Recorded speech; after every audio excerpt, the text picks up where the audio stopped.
CSR, Corporate Social Responsibility, Part 4. Now we are discussing on CSR policy and annual action plan under Section 135 of Companies Act 2013 in FAQ mode. So what is CSR policy?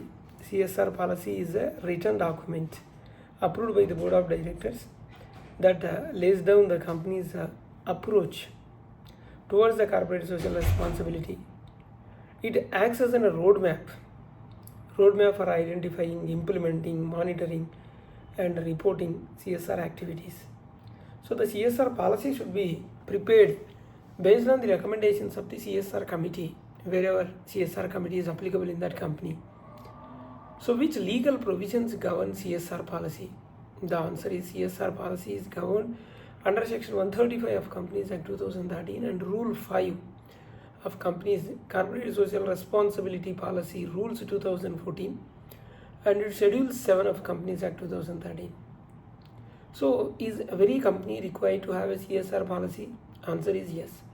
Every company to which the Section 135 applies should have a CSR policy approved by the board.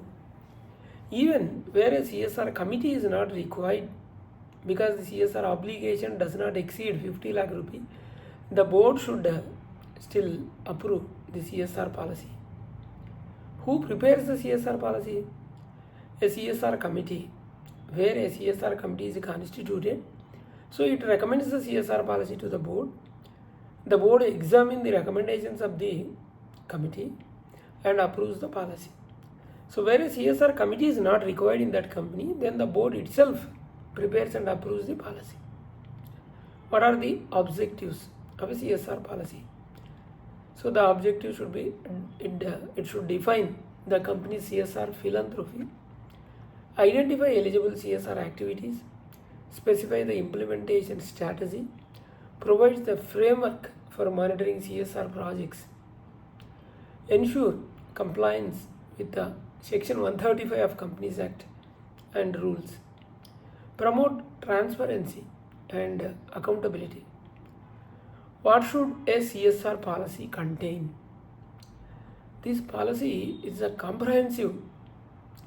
CSR policy should include vision and mission of CSR, guiding principles, scope of CSR activities, list of approved CSR projects, alignment with Schedule 7, annual action plan framework, CSR implementation mechanism, role of the board and CSR committee, monitoring and reporting process, treatment of surplus arising from CSR activities, review and amendment mechanism.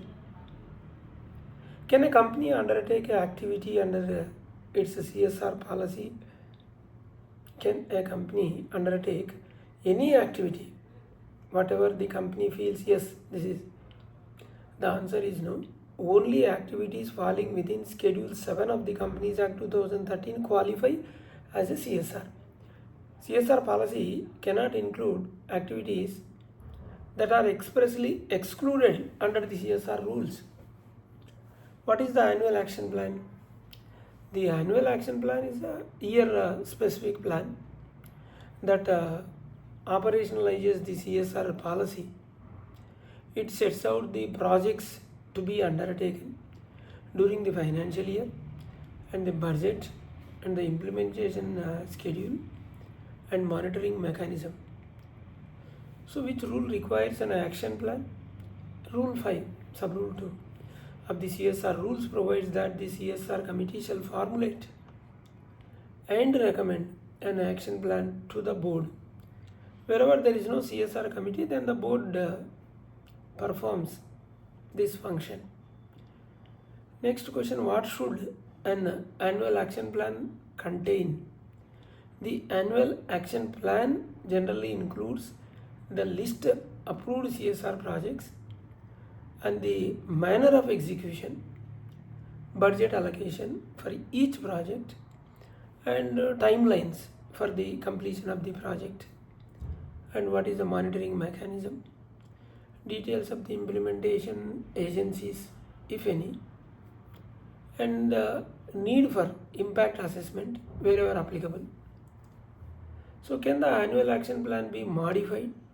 The answer is yes. The board may alter the annual action plan at any time during the financial year based on the recommendation of the CSR committee wherever applicable, provided there is a reasonable justification for such modification.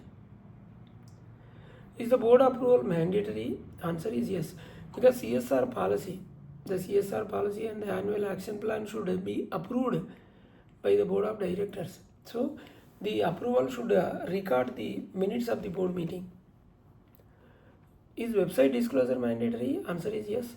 If the company has a website, it should display the CSR policy, the composition of the CSR committee wherever applicable, and projects approved by the board. So this promotes the transparency and the public accountability. Can the CSR policy be amended? Answer is yes. CSR policy is a dynamic document. It may be amended by the board based on the change in law, business requirements, recommendations of the CSR committee, change in the CSR priorities. So what is the role of the board in relation to the CSR policy? The board is responsible for approving the CSR policy, approving the annual action plan, ensuring implementation of the approved projects, monitoring CSR expenditure, and making statutory disclosures, ensuring compliance with section 135. The board has the ultimate responsibility of CSR compliance. Can the company include company employees or employee welfare program in its CSR activity? No. The activities that benefit only the company employees of the company and their families do not qualify CSR under CSR rules. For example, employee recreation clubs, no. Staff welfare programs, no. Company picnics under CSR, no. Employee medical insurance, no. So these are business expenses, not CSR expenditure. So can the political contribution to be included in the CSR policy? Answer is no. Political contributions under section 182 of the Companies Act 2013 cannot be treated as a CSR expenditure. Can the sponsorship activity be included? No. Activities undertaken for marketing benefits or brand promotion or sponsorship of events, advertisements do not qualify as a CSR. Can the surplus arising from CSR activities be retained by the company? Answer is no.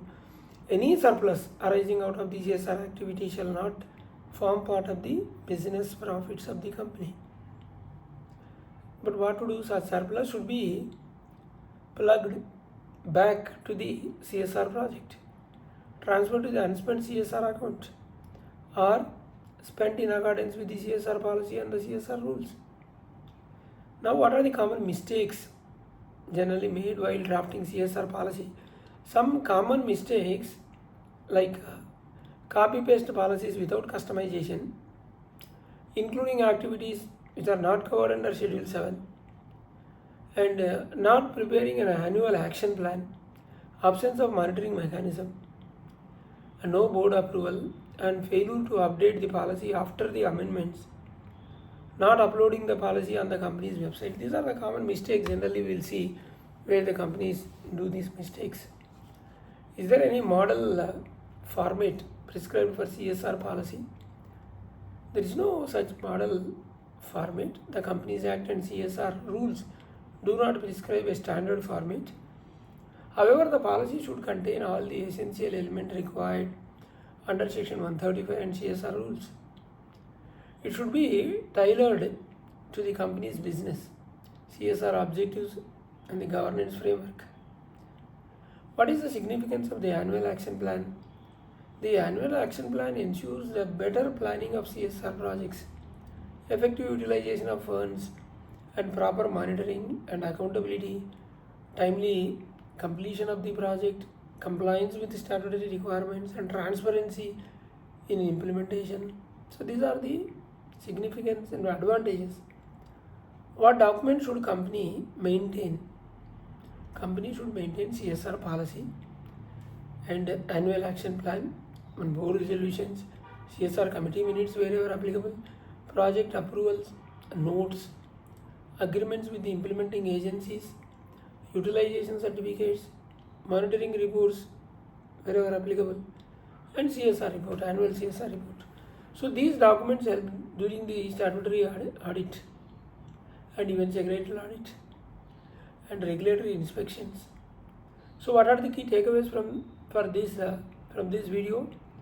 The companies, every company covered under section 135 should prepare well drafted CSR policy, align projects with the schedule 7, prepare annual action plan, then obtain board approval, monitor implementation throughout the year, and update the policy whenever required, make all prescribed disclosures.